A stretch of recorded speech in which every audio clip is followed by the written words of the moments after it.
नमस्कार, think tank पर आप सभी का स्वागत है। आज हम बात कर रहे हैं केजरीवाल जी के बारे में। दरअसल केजरीवाल जो कि ऐसे नेता हैं जो अब चौतरफा घिर चुके हैं।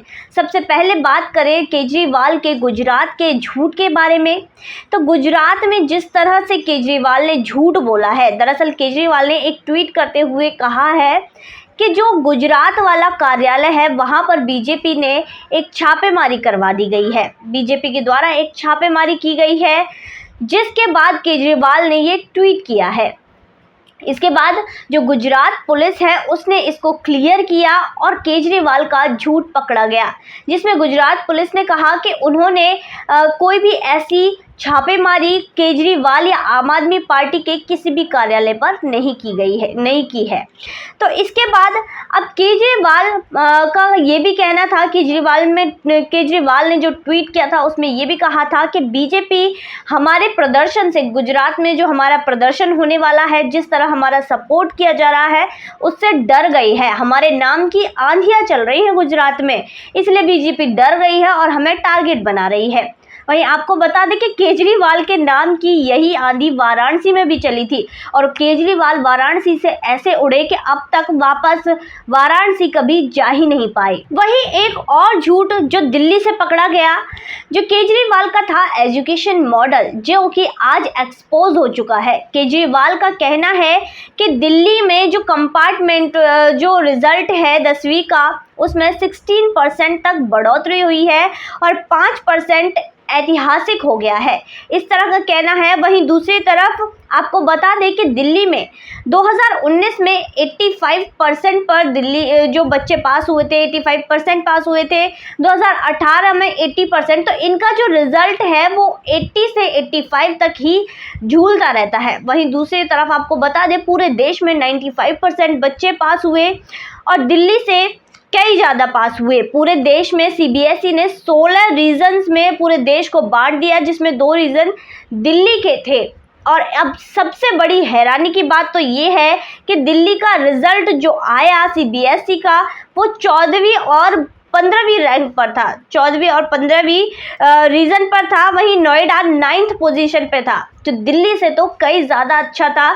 जिस यूपी की ये बुराई करते रहते हैं, उसी उत्तर प्रदेश में अपनी नोएडा ने 9th पोजीशन बनाई। वहीं टॉप 3 पोजीशन थी त्रिवेंद्रम और बेंगलुरु और इसके अलावा चेन्नई की। तो यहाँ पर जो दिल्ली ने अपने रिजल्ट का रीज़न दिया, उसने कहा कि भाई यहाँ पर कोविड हो गया था, बच्चे पढ़ नहीं पाए, फिर भी हमारा एजुकेशन मॉडल देखिए, इतने बच्चे कंपार्टमेंट के बावजूद इसके बाद पास हो गए और इन्होंने इक्वल कर इसको 99% बता दिया या 95% बता दिया, 90 से ऊपर बता दिया।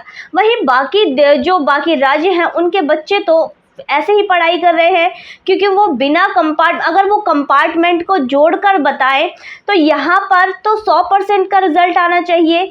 वहीं इन्हें ये नहीं पता कि कंपार्टमेंट का अलग होता है और जो बच्चे नॉर्मली पास होते हैं वो अलग होते हैं। तो इसमें भी इनका झूठ पकड़ा गया है और इनकी जो समझदारी है उसका कुछ हिस्सा लोगों के सामने आकर दिख गया है। तो केजरीवाल जी का कहना है कि जो 75 साल गुजरे हैं, इनमें सबसे अच्छा रिजल्ट अब आया है दिल्ली में एजुकेशन मॉडल के द्वारा। पर यहाँ पर 10-15 साल पहले का अगर रिकॉर्ड खंगाला जाए तो शीला दीक्षित की जब सरकार थी 2007 में, तो यहाँ पर 71% का रिजल्ट था। इसके बाद 2009 में 89% का, 2010, 11, 12 एंड 13 में 99% का यहाँ पर रिजल्ट रहा है। और केजरीवाल कह रहे हैं कि 75 सालों में था ही नहीं ऐसा रिजल्ट, अभी आया है। तो यहाँ पर इनके झूठ बार बार पकड़े जाते हैं। वहीं दूसरी तरफ अब इनकी जो परेशानी है वो रुकने का नाम ही नहीं ले रही है, क्योंकि जो इनके सत्येंद्र जैन हैं वो जेल में हैं। मनीष सिसोदिया पर जो है तलवार लटकी हुई है गिरफ्तारी की। वहीं ईडी ने पंजाब में रेड मार दी है। एमएलए हैं जो जसवंत सिंह, उनके घर से 32 लाख रुपए बरामद किए गए हैं। वहीं दिल्ली में अब डीटीसी बसों की जो खरीद होनी थी उसके लिए भी अब जांच बैठ गई है। इसके लिए भी एलजी ने जांच के आदेश दे दिए हैं, जिसमें घोटाला हो सकता है ऐसी बात करी जा रही है। जिसमें कहा गया है कि यहाँ पर 1000 बस खरीदे जाने थे, एक आदमी को ही इसका टेंडर दिया जाना था। एक आदमी ही सप्लाई करेगा BS4 की बसें और BS6 की बसें। BS4 की जो 400 बसें, BS6 की 600 बसें। 8 रुपए की ज़्यादा टेंडर वाले को फ़ायदा हो सकता है, ये आरोप लगा है। वहीं केजरीवाल की पार्टी का तर्क देखिए। केजरीवाल की पार्टी में सौरभ भारद्वाज सामने आए, जिन्होंने कहा कि एक भी बस खरीदी नहीं, एक भी बस के पैसे नहीं दिए, तो यहाँ पर घोटाला कैसे हो सकता है, करप्शन कैसे हो सकता है। टेंडर तो बीच में ही रोक दिया गया है। अगर आप इतने ही क्लियर थे, इतने ही साफ थे, तो आपने टेंडर बीच में रोका ही क्यों? अगर ये सब सही था तो आपने टेंडर रोका ही क्यों? ये तो चलते रहने देना चाहिए था। तो केजरीवाल जो चीज़ लेकर आए थे उसमें वो खुद ही फंस रहे हैं। वो लेकर आए थे कि भाई हमारी जो पार्टी है वो सबसे ज़्यादा ईमानदार पार्टी है, ईमानदारी लेकर हम आए हैं, भ्रष्टाचार को हम मिटाएंगे। इस तरह की बड़ी बड़ी जो बातें ये लेकर आए थे, अब वो इसी तरह की बातों में फंस गए हैं। जो वो करने आए थे उल्टा उसी में फंस गए हैं। जिस ट्रैप में वो दूसरे लोगों को फंसाना चाहते थे, उस ट्रैप में अब वो खुद ही फंस गए हैं। लगातार उनके नेताओं पर और जिस तरह की जांचें चल रही हैं, जिस तरह की जांच चल रही हैं, उनके ऊपर उंगली उठाई जा रही है। उससे सभी को सामने आ चुका है, उनकी इमेज लोगों के सामने धूमिल होती जा रही है। और जिस तरह के इनके जो लोगों के सामने सबूत आ रहे हैं, उससे लगता है कि गुजरात में ये जो बोल रहे हैं कि मेरे नाम की आंधी चल रही है, इसलिए बीजेपी LG का इस्तेमाल कर रही है और LG के द्वारा जांच करवा रही है, बीजेपी टारगेट कर रही है हमें, और मेरे नाम की तो गुजरात में आंधी चल रही है। तो इस ऐसी ही आंधी अगर गुजरात में चलती रही ना, तो ये केजरीवाल जी खुद कब उड़ जाएंगे पता भी नहीं चलेगा। इनकी एक भी सीट आनी मुश्किल हो जाएगी। वहीं दूसरी तरफ जिस तरह का एजुकेशन मॉडल इन्होंने तैयार किया था, उस तरह जिस तरह जो चीज़ें दिखाई गई थी वैसी बिल्कुल भी नहीं है। इनका ये जो झूठ बोलते हैं लोगों के सामने और वो पकड़े भी जाते हैं।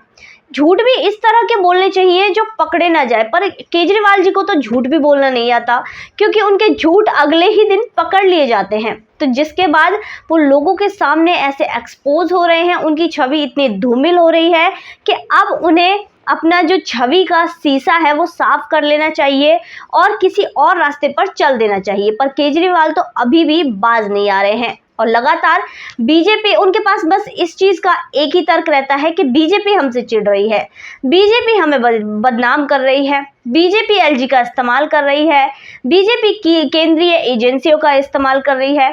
तो उनके मन में एक कांटे की तरह, केजरीवाल के मन में जो कांटे की तरह चुभ रहा है फिलहाल, वो है बीजेपी, भाजपा। वो कांटे की तरह चुभ रही है और उसी को अपने ऊपर जो थोपे हुए, अपने ऊपर जो भी कोई भी आरोप लगते हैं तो वो नाम लगाती है बीजेपी का। आम आदमी पार्टी नाम लगाती है बीजेपी का। तो आज की वीडियो में बस इतना ही, फिर मुलाकात होगी ऐसी ही वीडियो के साथ। तब तक के लिए देखते रहिए थिंक टैंक।